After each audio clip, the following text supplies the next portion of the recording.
Gaurikund helicopter हादसे में UP के बिजनौर की रहने वाली नानी और नातिन की भी मौत हो गई। 19 साल की दृष्टि अपनी नानी के साथ केदारनाथ यात्रा पर गई थी। 19 साल की तृप्ति अपनी नानी के साथ केदारनाथ यात्रा पर गई थी। नानी की उम्र ज्यादा होने की वजह से परिवार ने हेलीकॉप्टर से टिकट कराया था, लेकिन आरोप है कि ज्यादा वजन होने की वजह से हेलीकॉप्टर क्रैश कर गया और नानी नातिन समेत 7 लोगों की मौत हो गई। अचानक हुए हादसे से परिवार बेहद गमजदा है। उनके परिवार में सन्नाटा पसरा हुआ है। हादसे की शिकार तृप्ति सिंह के दादा ने लापरवाही का आरोप लगाया है। लापरवाही ये कंपनी की और प्रशासन की लापरवाही है कि ऐसे मौसम में भी उड़ान भरने की परमिशन दी जा रही है। लोगों के अपने लालच में लोगों के जीवन से खिलवाड़ किया जा रहा है। परिजनों का आरोप है कि लोग अपनी सुविधा के लिए हेलीकॉप्टर से यात्रा करते हैं, लेकिन पैसे खर्च करने के बाद भी उन्हें मौत मिल रही है। यात्रियों को क्या पता कि ये भाई हेलीकॉप्टर में क्या दिक्कत आएगी मौसम को, वो तो इन्होंने बैठाया ले चले। 2019 से अब तक 10 हादसे हुए हैं, जिनमें करीब 24 लोगों की मौत हो गई और कई बार लोग बाल बाल बचे। हेली कंपनियों पर किसी भी तरह की कोई नकेल नहीं है, न कोई ऐसी नियमावली है। इस संख्या से अधिक, क्षमता से अधिक यात्रियों को ये लेके जा रहे हैं। आज की दुर्घटना में भी ये बात सामने आई है कि पायलट सहित 6 लोग उसमें सवार थे, तो भार अधिक था। अहमदाबाद में प्लेन क्रैश हुए 4 दिन बीत गए हैं। अब लोगों को इस बात का जवाब चाहिए कि आखिर इतना बड़ा हादसा कैसे हो गया। इस बीच डीएनए सैंपल के जरिए मृतकों की पहचान भी की जा रही है। अहमदाबाद में हुए भीषण विमान हादसे के तीसरे दिन जांच टीम क्रैश साइट पर जांच करती दिखी।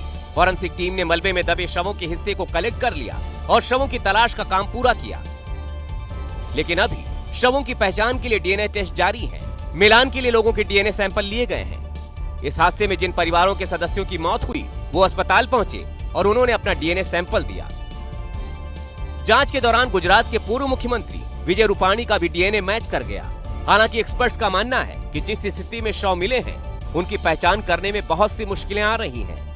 जब एक्सीडेंट हुआ तो उसमें उस प्लेन का टेम्परेचर खूब ज़्यादा होता है, जिसकी वजह से शरीर के विभिन्न भागों में रहा हुआ जो डीएनए है वो डैमेज हो सकता है।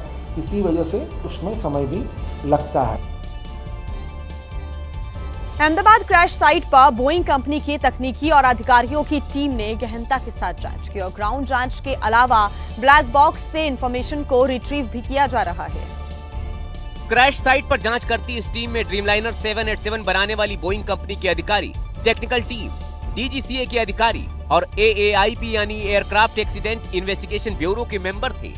ये आप घटनास्थल की तस्वीरें देख सकते हैं, किस प्रकार से जो अलग अलग टीमें हैं, टेक्निकल टीमें हैं, साथ ही साथ अलग अलग एजेंसियों की टीमें हैं, वो उस घटनास्थल का मुआयना कर रही हैं जहां पर एयर इंडिया का ड्रीमलाइनर बोइंग विमान क्रैश हुआ था। बोइंग कंपनी की टीम 4 बिंदुओं पर फोकस कर रही है, जिसमें पहला स्थानीय जांचकर्ताओं को तकनीकी सहायता देना, दूसरा विमान की डिजाइन और प्रणालियों का मूल्यांकन करना, तीसरा निर्माण या रखरखाव से जुड़ी समस्याओं का आकलन करना और चौथा एयरलाइन कंपनी और बोइंग को सुरक्षा संबंधी सिफारिशें देना। ऐसे पर बोइंग कंपनी जो यहाँ पर जांच करने वाली एजेंसियां हैं, डीजीसीए, एएआईबी, इन कंपनियों को एक असिस्टेंस का काम कर सकती है, यानी टेक्निकल सपोर्ट दे सकती है, क्योंकि उन्हें पता है कि ये विमान किस प्रकार की बनावट रखता है, क्या कुछ इसकी खूबी खासियत होती है।